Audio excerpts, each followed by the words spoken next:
Breaking tonight, Russian President Vladimir Putin telling the West to back off. This comes amid international concern over his troop buildup on the Ukraine border. Here in the U.S., one top military commander says the chances of nuclear war are actually increasing. National security correspondent Jennifer Griffin tells us about it tonight from the Pentagon.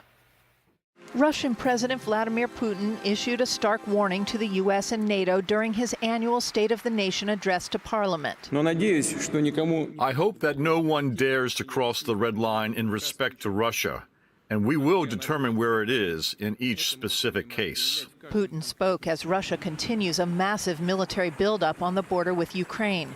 New satellite images show dozens of fighter jets lined up on tarmacs in southern Russia and Crimea. Top U.S. military commanders warned that new threats facing the U.S. have them seriously worried for the first time that U.S. adversaries may consider using a nuclear weapon as the, quote, least bad option. The admiral in charge of America's nuclear arsenal says it's the first time in history the U.S. has had to deter two nuclear powers at the same time, Russia and China. I cannot deter with the leftovers of the Cold War forever into the future. That is a 70-era weapon system that I'm going to have to employ against 2030 level threats. Some Democrats want to scrap one leg of the nuclear triad, the 400 ground-based missiles currently in silos across 3 states. The head of Strategic Command says he needs to replace, not update, those 50-year-old Minuteman III missiles.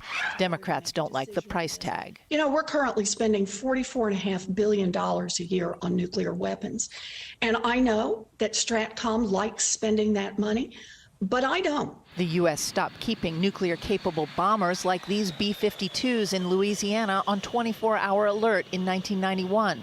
But Admiral Richard warns if the U.S. scraps its ground-based missiles, it would have to rely too much on submarine-launched nukes. And under those conditions, I would request to re-alert the bombers.